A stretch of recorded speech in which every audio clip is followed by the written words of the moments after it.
So many of you said that you wanted pelvic floor lies, but actually so many of you also said, well, pretty much everyone, 100% of the votes were, yes please, I don't know what I'm doing, basically.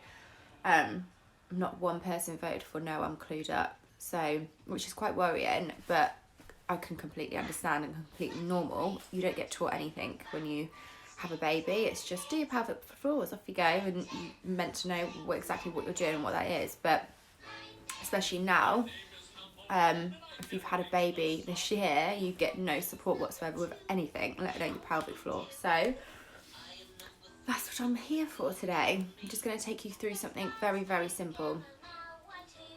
Hi guys.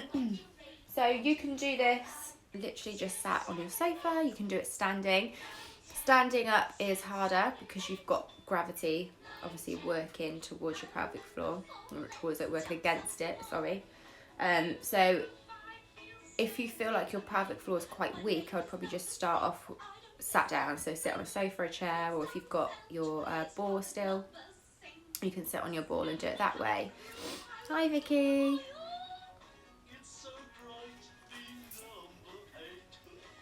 So yeah, you can sit down if it's still quite weak, or if you feel like your pelvic floor is, you know, so-so, then probably stand up so you've got a little bit more to work with.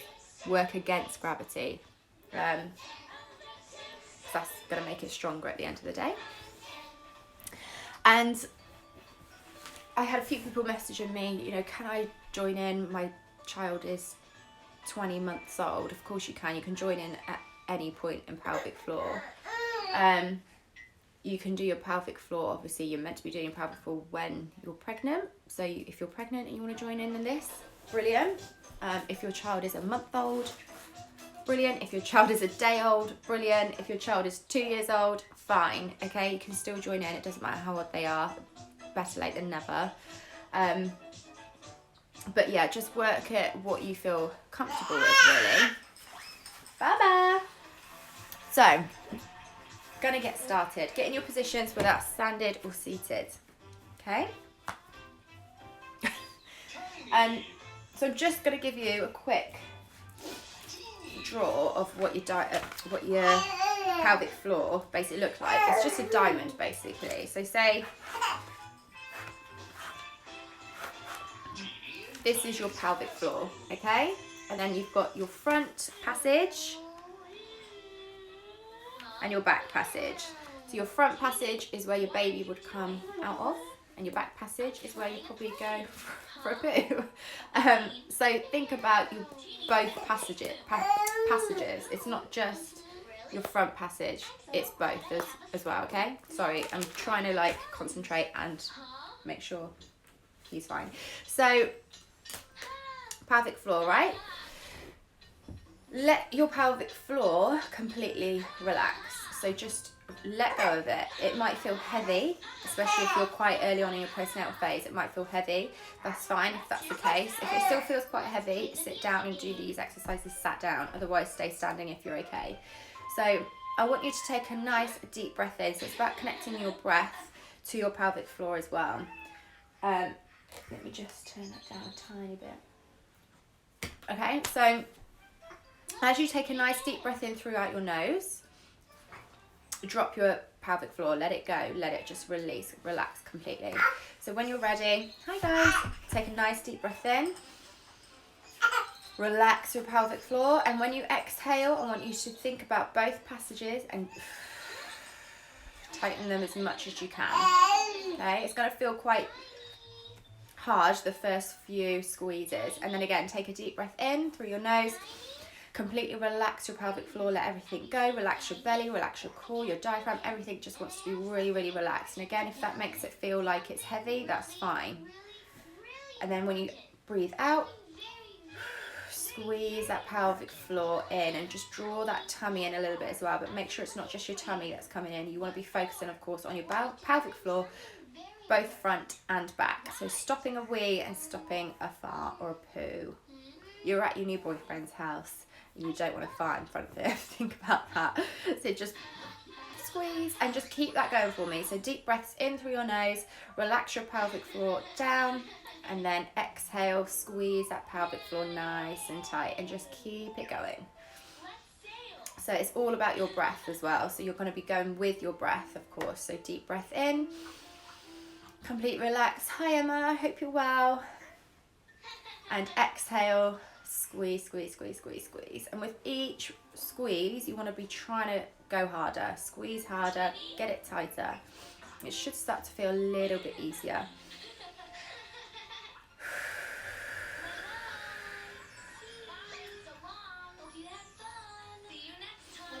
Go ladies, keep it going, deep breaths all the way in, really, really, really deep through the nose. And exhale, slow and steady exhale, squeeze as tight as you can. And just want you to give me 3 more of those. So 3 deep breaths in, let the pelvic floor open and go. Exhale, and then inhale, bring it in, tighten the pelvic floor, squeeze, squeeze, squeeze. And again, 2 more, inhale, let the pelvic floor go. And imagine you are literally pushing your pelvic floor out, okay? I don't want you to strain, but I really want you to literally open your pelvic floor, open everything up as much as you can naturally, and then squeeze it back in as you exhale. And let's go for 1 more deep breath in. Open up. Exhale, squeeze, squeeze, squeeze. Good, higher. And then just relax there. So again, just relax, keep it steady. So now I just want you to focus on the front passage, okay? So here is your pelvic floor. Front passage here, so that's where you want to stop a wee. Yeah. And that's obviously where that front baby came out of or will come out of. So you're just going to try and focus on the front. You may contract in the back as well a little bit, because it's only, obviously it's all connected, it's only natural, but try and relax the back and just focus on the front, okay? So same thing, nice deep breath in, exhale, and just try and squeeze. Inhale, that front passage, exhale like you're stopping a wee. Inhale, open up your pelvic floor, exhale, squeeze, squeeze, squeeze, squeeze. And again, like I said, every squeeze you want to be going a little bit harder, a little bit tighter. Squeeze as much as you can. And you might find that it's starting to get a little bit easier and not feeling so weird. It does feel very weird, especially at the start of your postpartum journey. Deep breaths in, exhale, and release. Let go on that inhale. Exhale, squeeze nice and tight. Good, inhale. Open up, let it go, exhale, squeeze. Just your front passage, 2 more times. Inhale, exhale. And last one, inhale. And exhale. Good, and again, completely relax. Let go. And we're going to do exactly the same, but through the back passage. So again, back passage is if you are stopping a fart from coming out. You want to make sure, again, it's mainly from the back. The front is going to tighten up a little bit as well, because again, it's all connected, but try and focus mainly on the back passage. So take a nice deep breath in again when you're ready. And exhale, squeeze. Tight as you can, or really use your bum cheeks as well, use your pelvic floor, everything you've got in the back of your bum. And then inhale, relax, exhale, squeeze. And you might find your back passage is a little bit stronger than your front, or vice versa. For me, my back, I think, naturally is stronger, because obviously I've not pushed a watermelon out my arse. So don't worry if you feel like one is weaker than the other. It's completely normal. Inhale, relax, exhale, squeeze tight. Keep it going. Inhale, open your pelvic floor, exhale, squeeze. Let's go for 1 more in the back. Inhale, and exhale. Good. And just completely let it go. Okay, and now we're going to go for just really fast, tight squeezes, both front and back together at the same time. So I just want you to give me 10. So taking a nice deep breath in, open up, and on your exhale, you're just going to squeeze, squeeze, squeeze, squeeze. If it's too much complication for you to breathe like that and do your pelvic floor, just breathe normally and just focus completely on your pelvic floor. 10 quick squeezes. These are always the hardest ones, I think, to do. It's like, squeeze, squeeze. And when you're ready, relax, completely let go. Have a little moment. I'm going to do that again. Another 10, and again, try and go a little bit stronger, a little bit harder. 10 quick squeeze pulses. When you're ready, deep breath in. Off you go.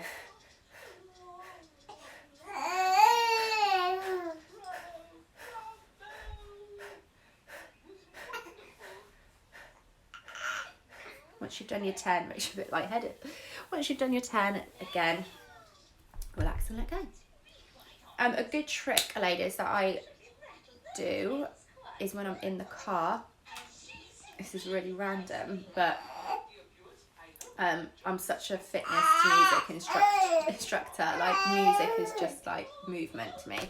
So when I'm in the car, I have the radio on. If a song comes on, I do my pelvic floors to the beat of music. So if it's quite a slow and steady song, I just hold it, let go, hold it, let go. If it's quite an upbeat song, I go to the song. I mean, I don't do it for the whole song because I need to concentrate on driving at the same time. But I don't know, I just find it really, really helps because you're getting different types of motion with your pelvic floor squeezes.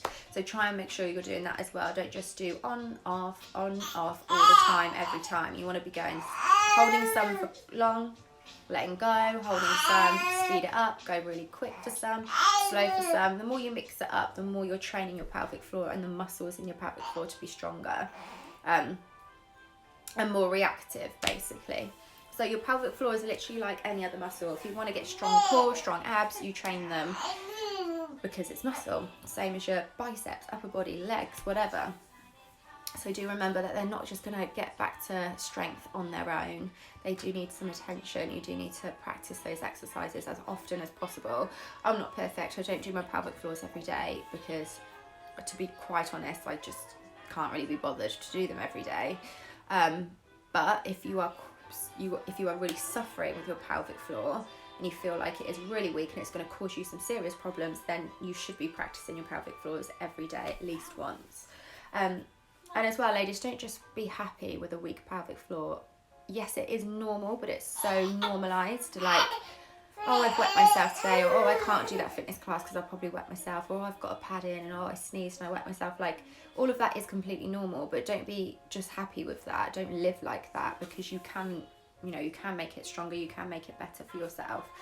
So, yeah, like, that's it really. Just gives you a quick 5-minute idea of, the different ways that you can work your pelvic floor, connect to your breathing, front and back passage, holding it for longer, letting go for longer. When you let go, don't be scared to completely let go, even if it feels heavy, and then progress to just holding it stronger and speeding it up as well. Maybe the speedy up ones for you today were just too much because your pelvic floor might not be there yet. So that's it. That's all it took. It was literally 5 minutes. Obviously, I've talked to you in between, so just imagine just doing that on your own. 5 minutes, it's fine. So I will do these quite often though, so just, I know sometimes it's easier, even something as simple as pelvic floor, just to have a time schedule, right? I no need to do them on this day at 2 p.m. with Hannah, and you're more than likely to do them that way. So I'll let you know, maybe we'll do it again at the end of the week. But enjoy the rest of your day, guys, and I will see you very soon for a proper workout live, because I have missed you all so much. So take care, and I'll see you soon. Bye.